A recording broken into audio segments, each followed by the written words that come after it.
Okay, good afternoon, everyone. Time is 1 p.m. and today is Thursday, November 13th. It's usual lunch hour weekly, and I'm happy to be here. My name is Paul Erubami. I'm the CEO and head of faculty of Max-Migold Training Center. Max-Migold is a facility management company. We provide facility management operations and maintenance, provide renovations and maintenance, repairs, projects. We provide technology solutions and software, asset tagging, asset register, asset management. We provide training for facility management, workplace productivity, and all leadership and self-growth and self-help subject areas. Our website is rich with a lot of training materials and content. Our YouTube channels, I invite you to spend time with content and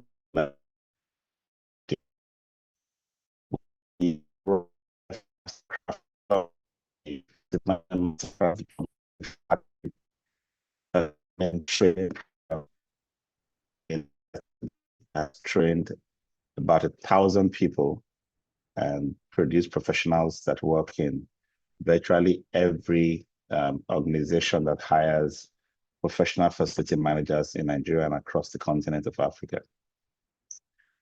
The current batch of the FMMC batch 25 is wrapping up in a couple of weeks. And so we've started actively recruiting for the next batch, which starts on January 12th.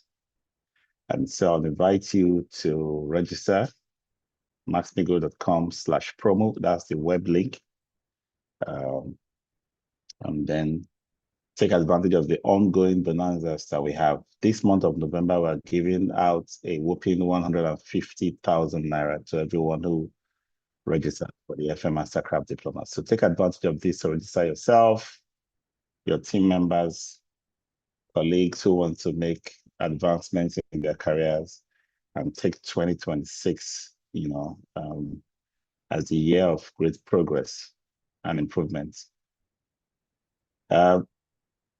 If you have any technical solutions requirements, energy efficiency, integrating or transitioning from construction to operations and maintenance, all kinds of consulting and advisory, smart building solutions, please reach out to Max-Migold Limited. Our teams are ready to serve you, and we have the latest solutions to solve all frictions within the built environment.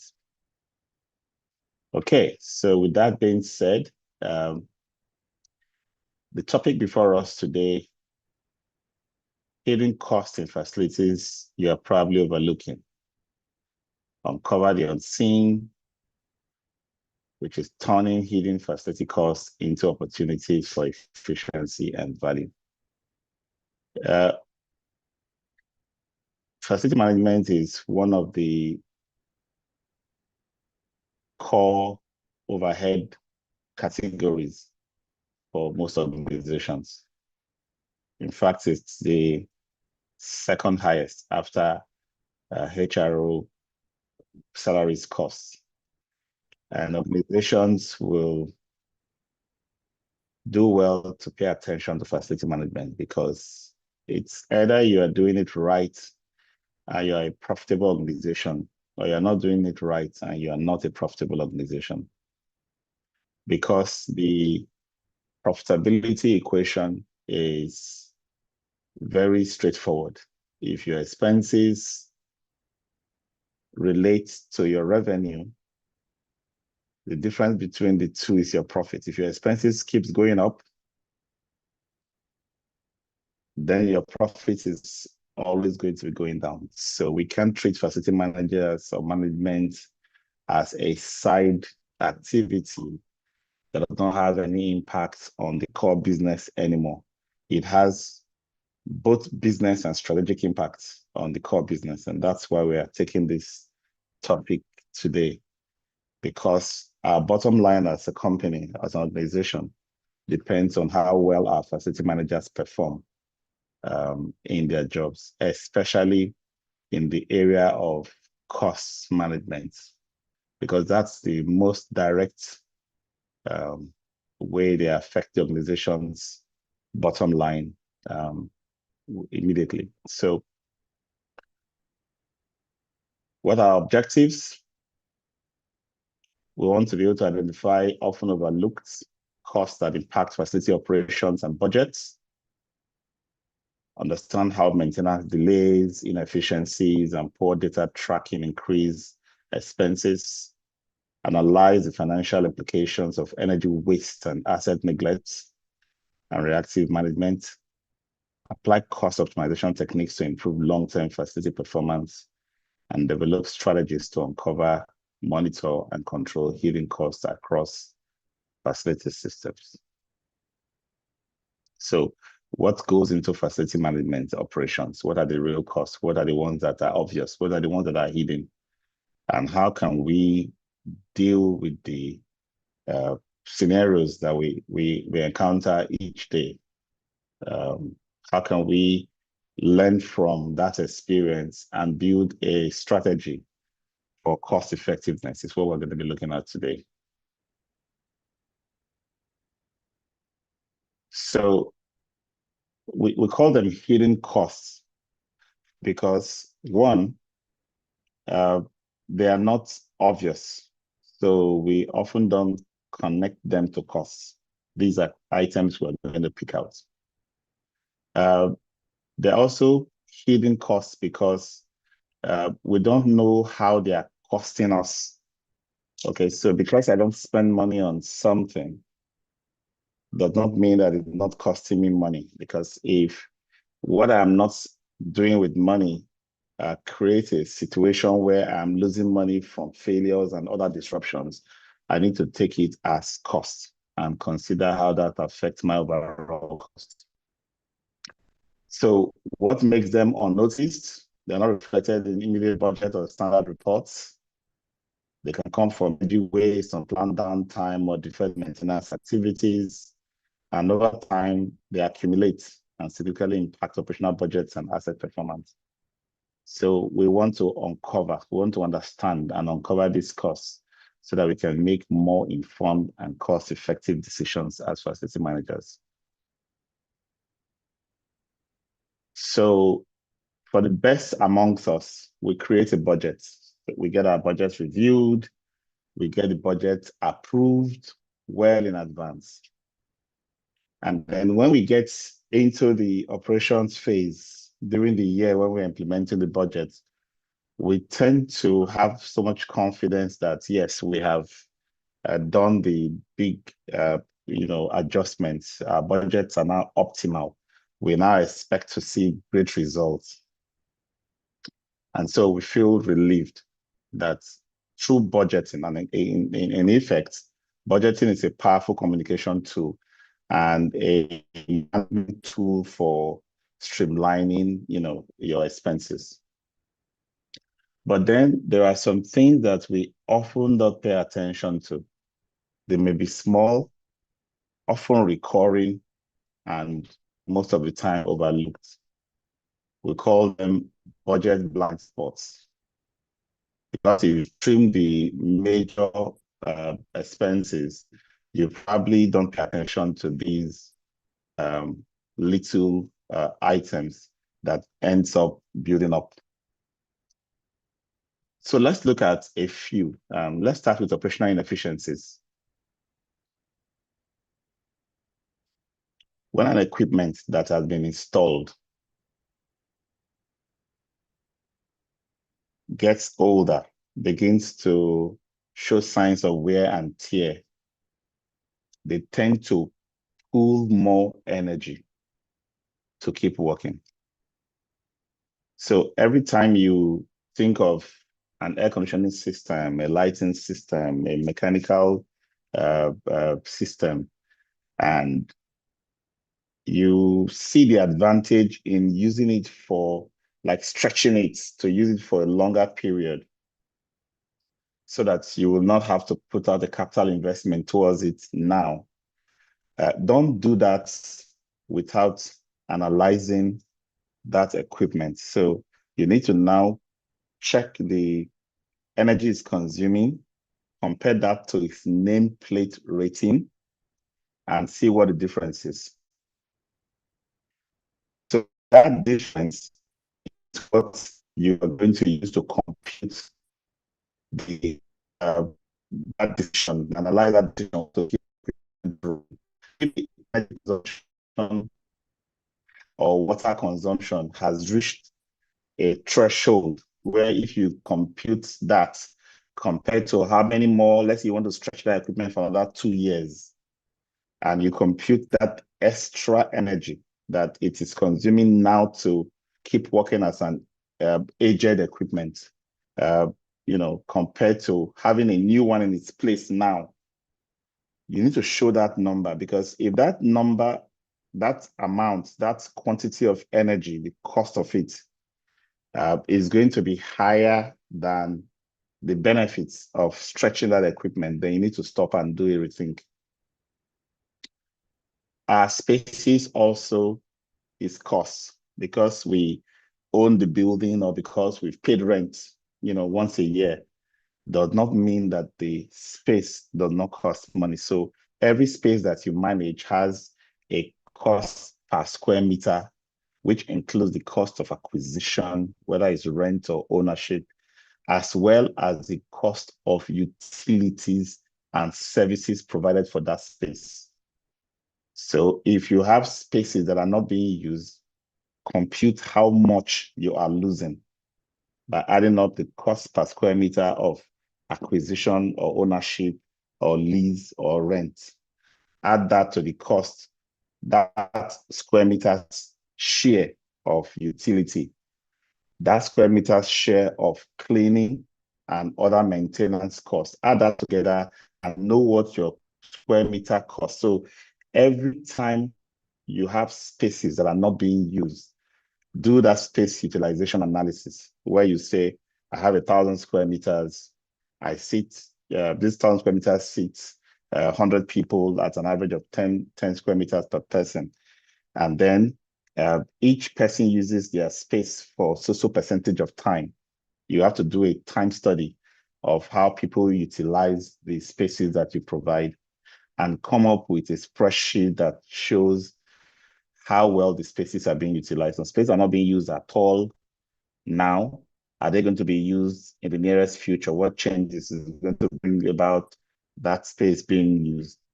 Can you consolidate, re-optimize the arrangement of your spaces and see how certain areas can be used for other purposes, or even giving out for commercial arrangements where you make revenue from there.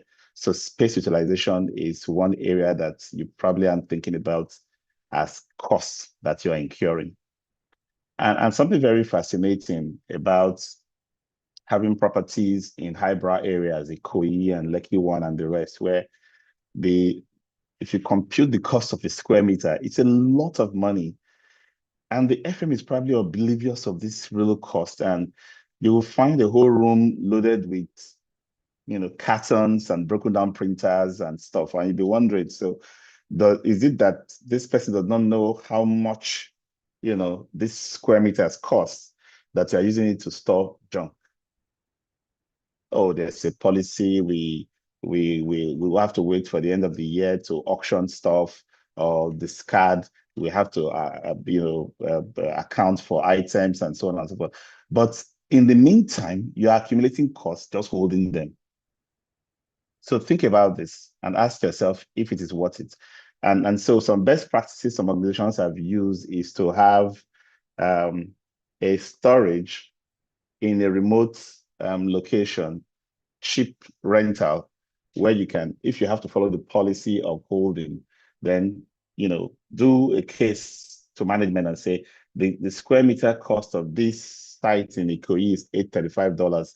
Multiply that by the number of exchange rate in naira per square meter per month or per year. But if I can get a space at at Dimu or Ikorodu, secure warehouse arrangement, we could move this there and to come at 10% of the states costs, so we can recover the use of these states. This applies to both offices, manufacturing spaces, residential spaces. Always think of your spaces as money and ask yourself, this money, how much am I making out of the all the investments I have in the space that I'm currently managing? If you're not utilizing it, then you are wasting it. Now, there's been so much argument about proactive versus reactive approach to maintenance, talking about the strategy for maintenance. There is always that concern that if I don't do preventive maintenance for equipment that requires me to do preventive maintenance, the cost of breakdown, disruptions is going to outweigh what I would have spent continuously maintaining. Now, it's important to understand that most of your assets, the best strategy for them will be reactive. Your furniture, your building structure, your building fittings, most of the things that are static, without moving parts, no much friction that leads to wear and tear, which represents almost 95 to 98% of all your assets in your asset register. So think about TVs and ceilings and walls and doors, and all of them will be requiring a reactive. Now, but any item that is normal operation, introduces wear and tear and friction that leads to faster degradation, requires you to have certain routine maintenance on them. Routine maintenance has that advantage of keeping them functional and reducing the frequency of breakdown, but it also builds up costs, right? You're thinking repetitive maintenance is costs, but if I weigh that against not doing those repetitive maintenance, what happens if it breaks down? So for every facility manager, you must understand the criticality of all of your assets. There are some assets that if they break down, an hour of loss is this. And this is the side of data that we're not even doing anything about. If my generator breaks down and there's no power in the building for 1 hour, do I know the implication? Do I know the costs? You need to compute that cost, so that it's not enough to say, I'm sorry, the generator is being worked on, we'll be back in 1 hour. I need to know what I actually cost the organization when 200 people or 80 people or 100 people couldn't work because there was no power for 1 hour. It applies to all kinds of assets that a disruption happens and we explain it away wishy-washy. Nobody goes to an accounting board to put in a number and say, this was the actual cost. Now, why you need to do this and have it in the fingerprint tip is that anytime you now want to put in place a redundancy, for example, or you now want to apply an advanced maintenance procedure to reduce or eliminate the disruption, there will always be question as to why you need to spend this extra now, right? If you cannot connect that analysis back to every time we've had a disruption in the last 1 year, for example, or 2 years, this is the actual cost. This is the cost of having 100 people not working for 1 hour because there was no power. You compute all their salaries for that 1 hour and add it up. Then you compute all the sales revenue the organization makes in a year, divide it to the hour and say, this is the loss.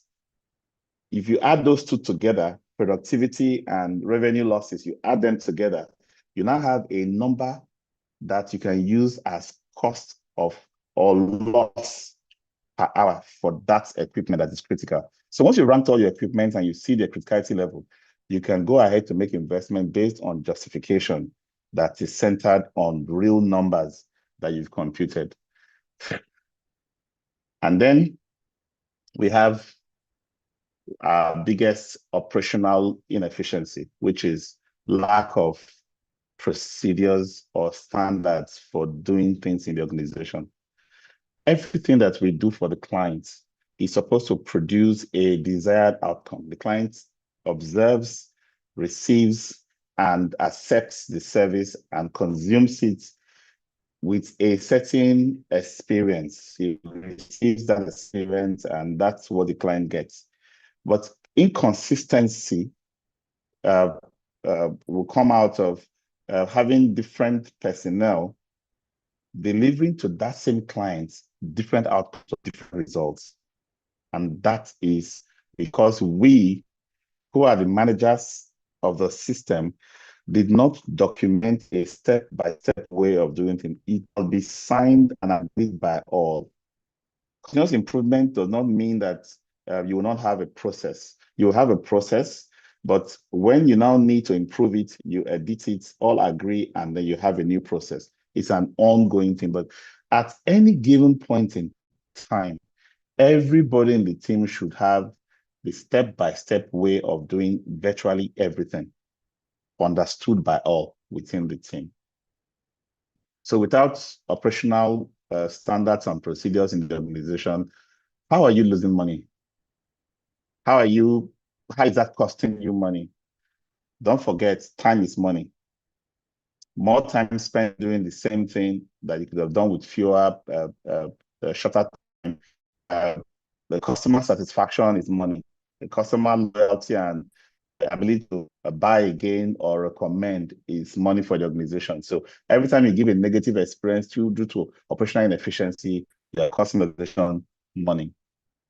And then you now have the little things that you probably don't think are important, like your workers sitting around not doing anything because they are waiting for a certain part or waiting for a certain tool, or they were not properly scheduled so that the sequence, of activities. So somebody is not working because somebody else has to finish something first before he gets in. Huge drain. Something that should have been done between 10 and 11, they wait till 5, 6, and they end up on overtime. Pay us overtime to get it done. Who is losing the money? So poor scheduling, under-trained staff. A staff needs to go and respond to a customer, and they decide not to go there with any tool. In fact, I'm in some hotels sometimes, and I call for, maybe air conditioner or water heater, and a staff comes in, plugs his ears with some music playing, whatever he's enjoying that, in his pocket, looks around, and says, "Oh, please, I'll be right back." Spends another 30 minutes going to fetch maybe a part or some tool, and then comes back to do the job. Now, there are two losses that just happened. One is the hotel's time, whoever is paying the salary of that staff, who has wasted the time. He didn't come in with a toolbox in one process, diagnose, fix, and go. They'll try to extend it by going to find the tools with 30 minutes. And then there's another loss, the customer, who is about to have a shower or about to have a meeting, but can't do that because hotel staff are giving issues. And then you have a bad taste in the mouth of that customer who probably won't recommend the hotel or your facility anymore, and so on and so forth. The losses is exponential. Labor is one of your biggest costs. So you must optimize the use of staff in your team. And I see a lot of instances where people are not even they're not even working as a team. A plumber will say, "I'm a plumber, and as such, I don't need to learn how to change a light bulb." And you are there saying, "Oh, light bulbs is for electrician." When the electrician finishes dealing with the exhaust fan, he should come and deal with the light bulb. A plumber is sitting down. That moment he's sitting down, do you realize that that's a loss? Because you are paying for that hour. You're paying for that hour. So how can you manage that loss? How can you remove that loss? Let them cross-train each other. Let them work together as teams on an ongoing basis. Optimize the use of every hour that you are paying for uh, in terms of labor. Okay, so we've talked about adopting maintenance strategies that are suited to the criticality of the assets. Sometimes we, out of cost constraints or cost considerations, buy inferior grades of materials. When you use an inferior grade of material to fix a problem, the frequency of rework and frequency of breakdown increases. So you have to go and buy that same material again. But don't forget that you have spent time to fix before and you're going to spend time to fix again. Always have the quantity, quantify the cost of an hour of your technician, so that every time they have to go and do something repeatedly, instead of doing it once and it stays for 6 months, you have to do it every month during that 6 months, even if it is cheap material. By the time you add the hours cost of the personnel who is fixing it. In fact, it's only in Africa or in Nigeria we can be doing these kind of things where labor is relatively cheap. If you go to environments where a plumber's time is almost as high as a medical doctor's time per hour, the reality will dawn on you that you're not going to allow a failure to happen because you want to use a cheap grade of material, because you can always replace the item. After all, it's assumed, or in your mind, labor is always available. These guys are always here. So let's just keep using them to do that consistently. The other side to this is deferring repairs, upgrades, things that can be done now. We try to push it. I talked about this a little bit before. Don't do it just because the equipment can still run. Do the analysis on the difference between replacing it now and what the reduction on energy consumption, operations time, and all that cost compared to trying to push it. And that also includes estimating the cost of real disruptions. So every time you defer a repair or upgrade, it becomes bigger and bigger over time. It becomes bigger and bigger over time.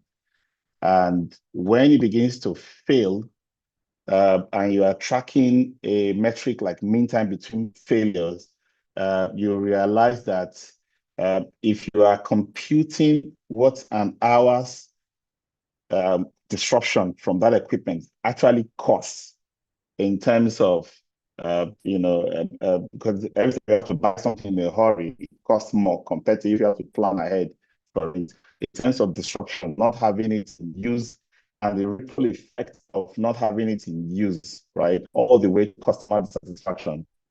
All of these things builds up a case for fixing or maintaining on time. If you neglect the assets, over time, it will consume more energy, more repair costs, more personnel time, and everything will just build up to become a big mistake that you shouldn't have allowed in the first place.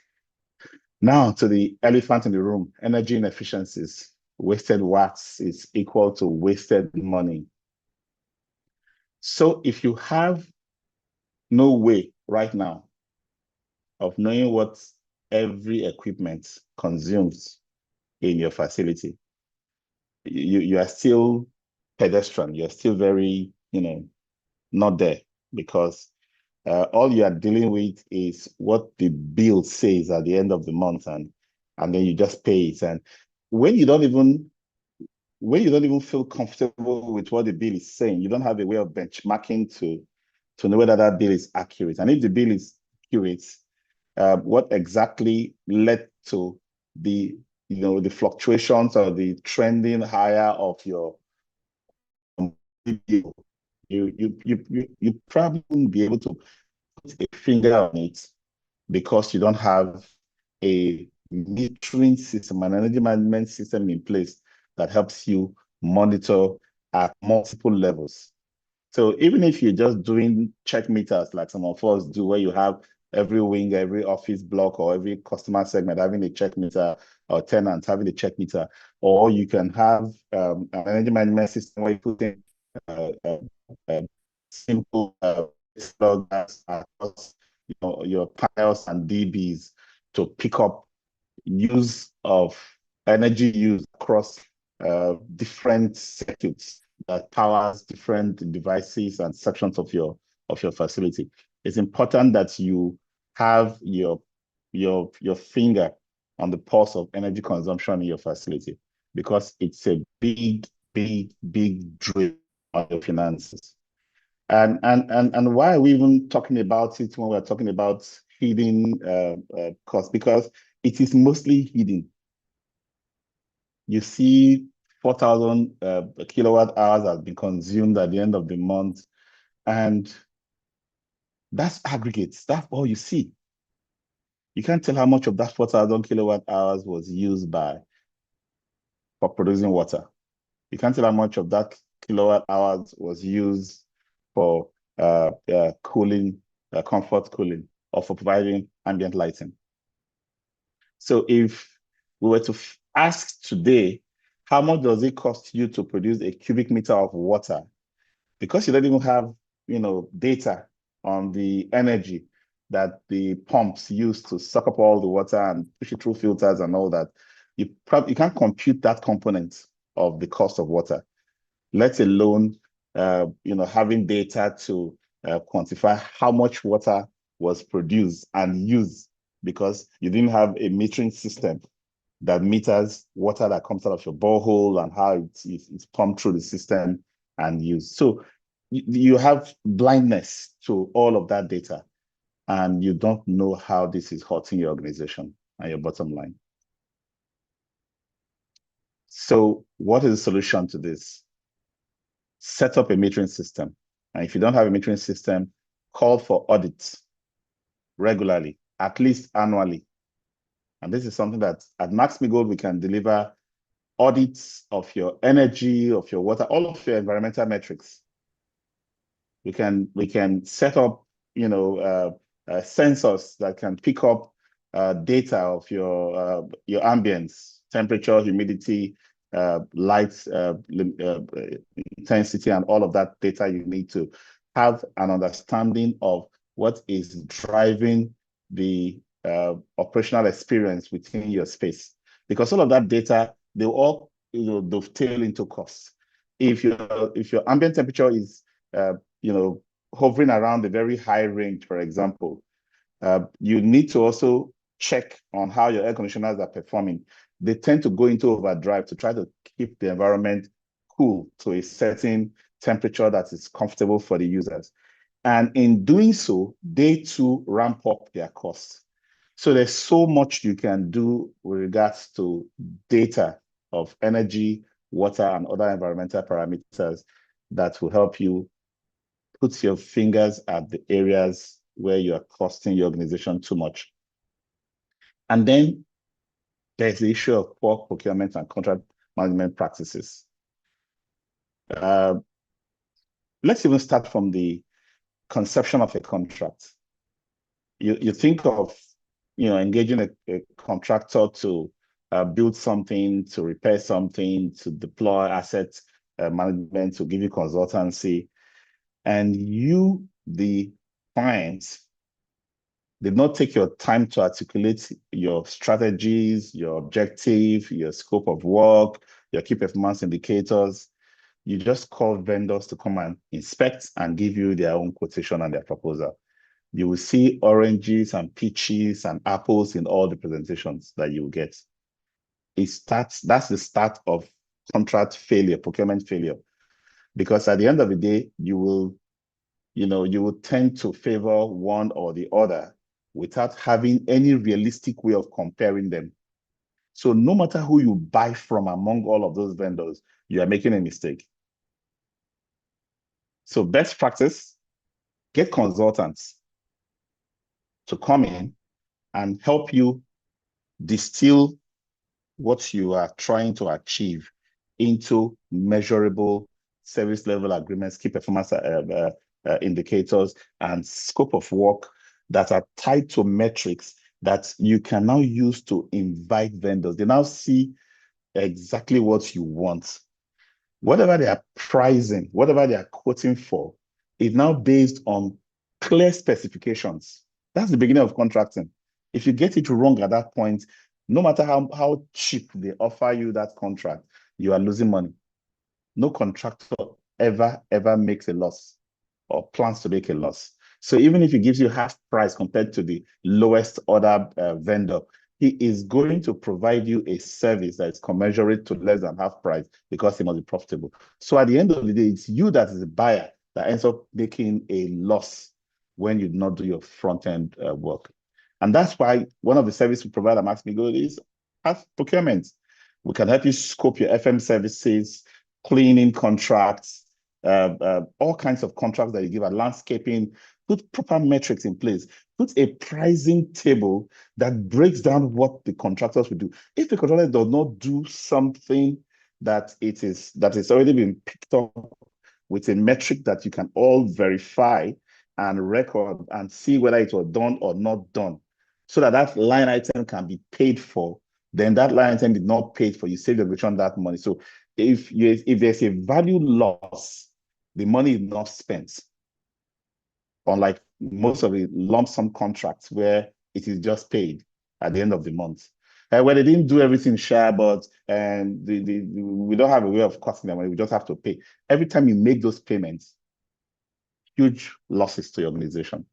And then many people just get to the end of the contract. Oh, it's time to renew the contract. You pick it up, same terms and conditions, renegotiate a higher rate after all, inflation has affected it, and boom, renewed.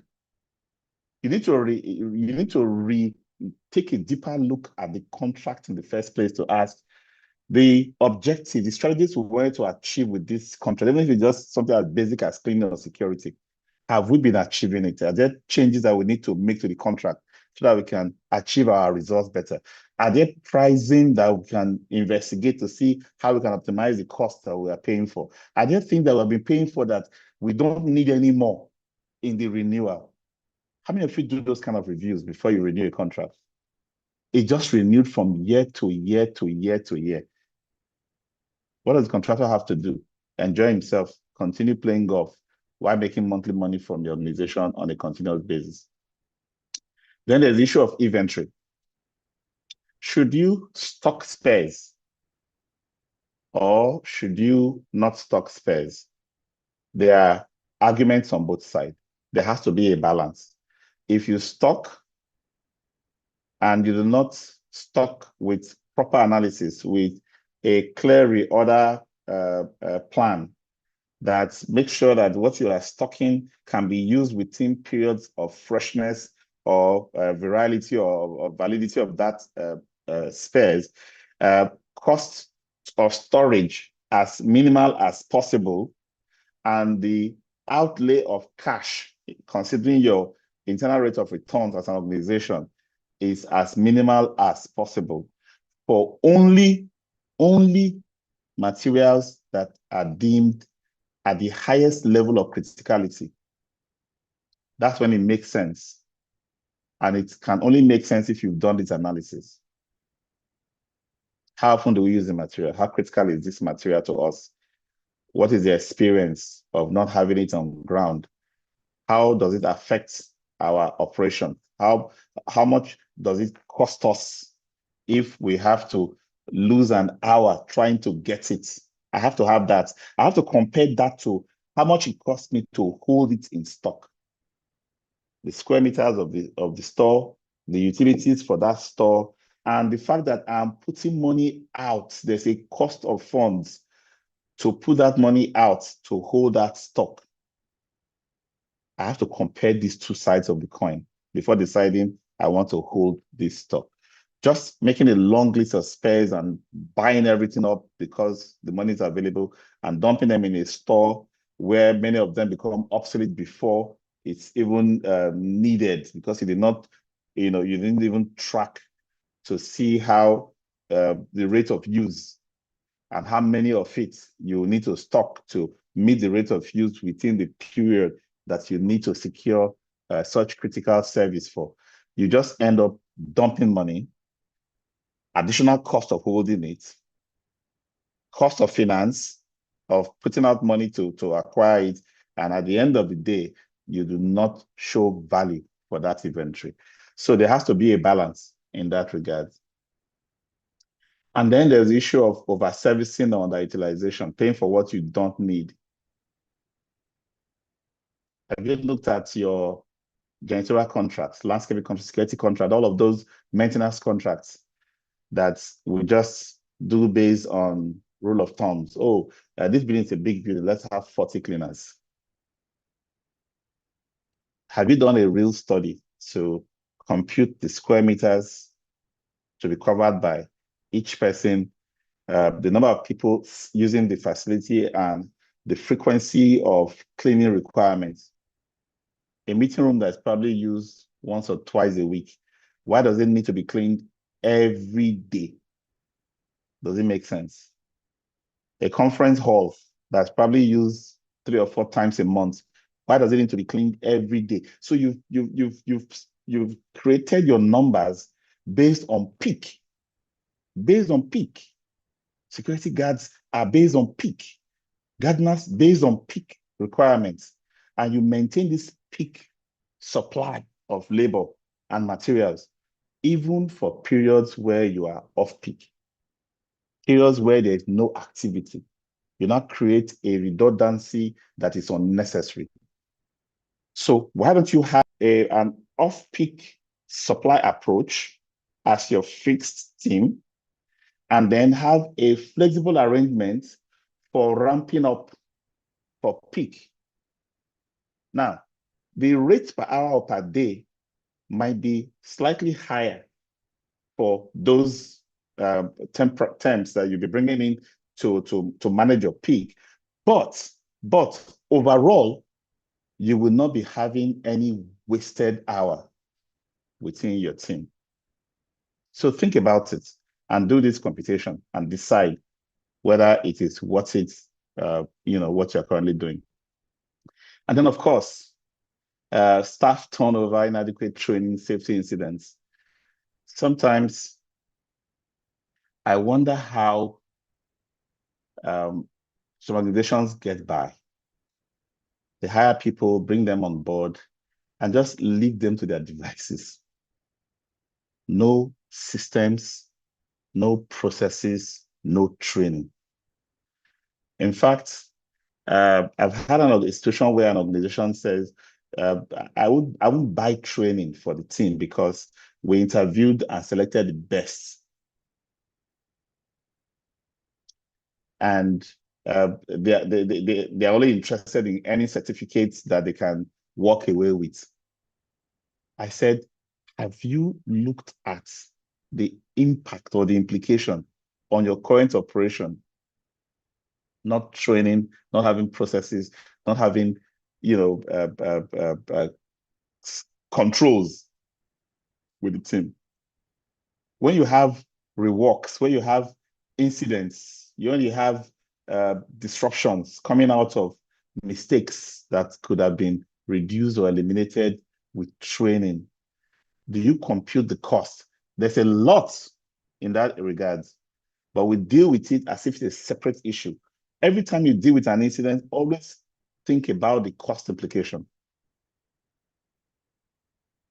And then there's the issue of communication gaps between teams and departments. Poor communication leads to duplicated efforts and wasted resources. In fact, it can lead to duplicated efforts in opposite direction. Like one is working the organization this way, the other is working the organization the other way, and they are undoing each other's efforts because there was no team collaboration. There was no way for both parties to think integratedly. We've had a situation where a team responsible for capital projects have, scheduled a building for demolition so that the proper master plan structure can be erected in its place in the next 2 years. So they were going through their own capital approval process and the whole process of, getting their project charter approved and funding for that project. The operations team looked at the toilets and said the toilets are not looking really nice. They prepared their own business case for revamping the toilets and repainting the whole building to make it usable. Eventually, both teams got approvals. So the operations team had just finished overhauling the toilets and repainting the entire building, bringing it to a state where it now looks okay. That's when the project team came in to say, in 12 months' time, this is where we're allocating you to. This video has to come down. Disconnected, thinking. This is for a very large organization and it happens all the time. And this is an extreme situation, but this is similar to what happens where you have electrical teams, air conditioning teams, civil teams working in silos, creating work orders, different work orders for the same customer's work and scheduling it differently. So one team goes to get a job done and says, oh, no. The other team has to do their own first before we can come on. But then, because they were not coordinating before, they did not schedule what else to do with this time. So they spend this time waiting, raising all kinds of escalation on the other team who is also doing something very important elsewhere and doesn't have this one in the schedule for today. You see how losses can happen. Customer is unhappy, the company is losing money, and that's simply because we have 3 supervisors who are not coordinating together, even though they are serving the same customer. If you have vague service level agreements, you're also going to suffer losses where the facility manager does not define, conceptualize what he needs to put in service level agreement. The service provider will develop service level agreement that is standardized across its customer base. So the SLA it gives to a market or a shopping mall, it brings it to your school and you accept it. So your expectations are now going to be completely at cross purpose with what the vendor is used to doing for the market or shopping mall. So you must review your contracts. You must pick out things that should not be there, add things that you want. In fact, they must be tied to your strategy. Every task must be tied to what you were trying to achieve. Okay, so spot the leaks, how to identify hidden costs, audit utility bills regularly, your work orders, look at your work orders to see how much rework you are having. People are not tracking rework. You go to the same building to fix the same thing regularly and create new work orders, and you just keep stacking the work orders away. Invoices, what are you paying for? What are the breakdown? Watch for red flags. There could be criminal, activity going on between vendors and technicians and suppliers and so on, and nobody's paying attention. Money's going down the drain. Use technology. Nowadays, not having a maintenance management system or some way of, gathering data from the field is a non-starter. Data is your best ally. Look for patterns, anomalies, and use tools to visualize inefficiencies. And then, of course, the audits, all types of audits. They pull up, they bring up data, they show patterns, they provide actionable insights for cost optimization.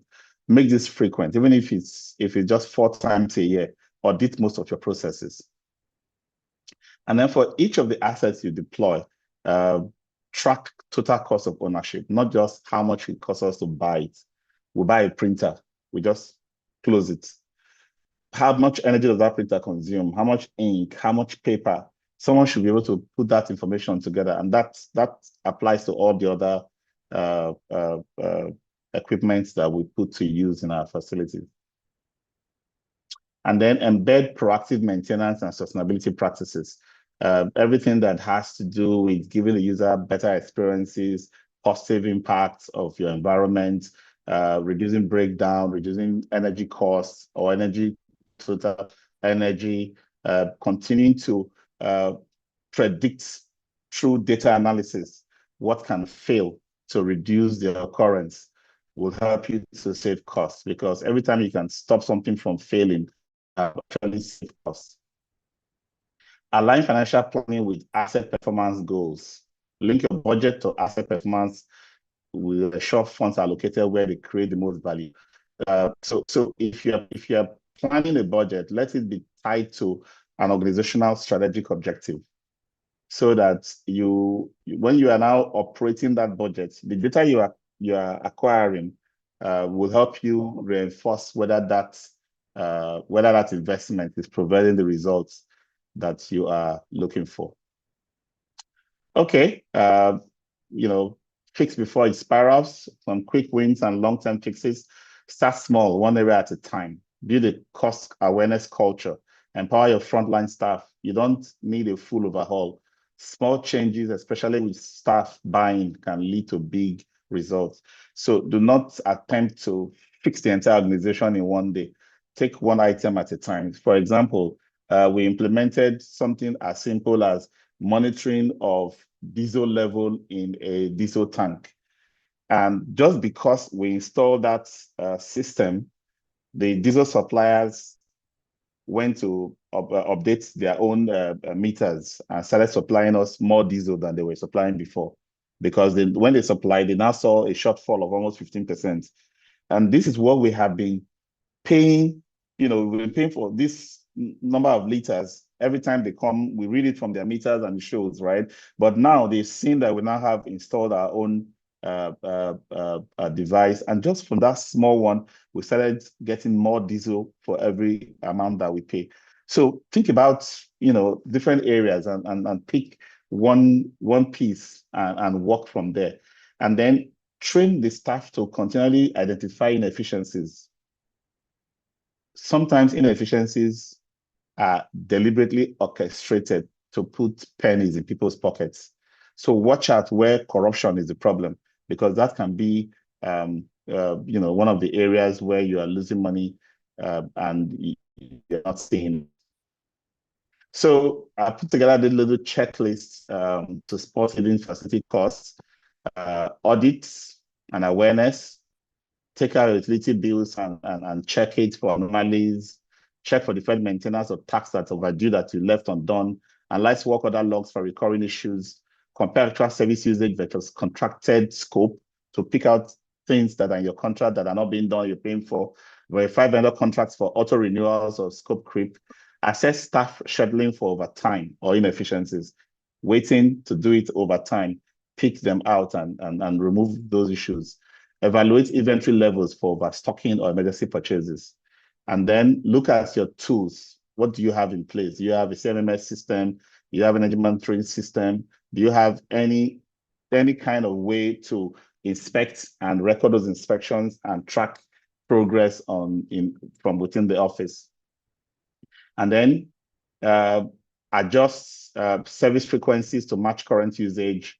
So that way you can scale down your contracts to meet exactly what you need. Train staff on cost-conscious practices, consolidate vendors where possible, replace outdated lighting or HVAC components, and then think long-term. Create a monthly cost review routine. Let's say every month we sit down to review our costs and project for next month. Engage frontline staff in identifying efficiency.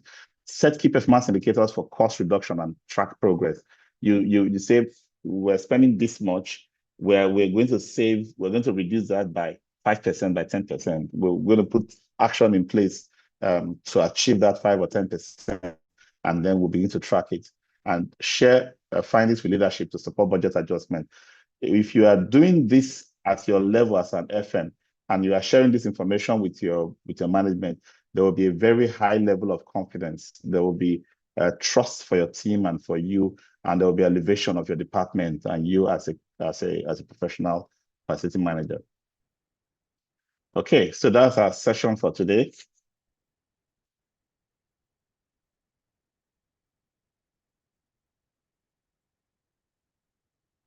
I hope this has been helpful. I'll be able to take at least 2 questions or comments.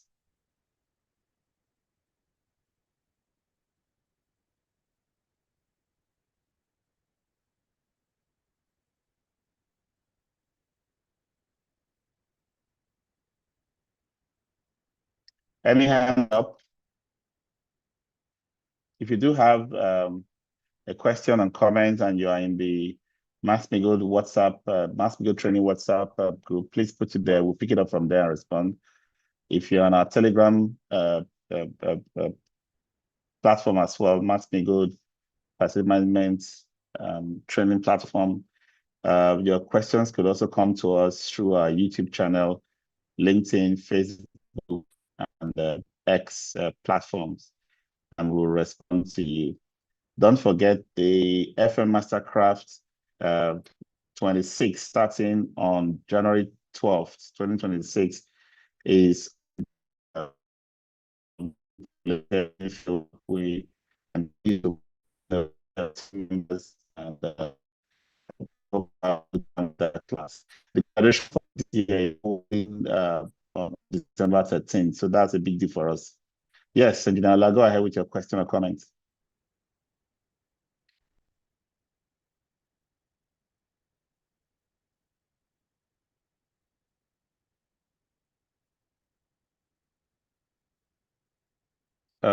What happened?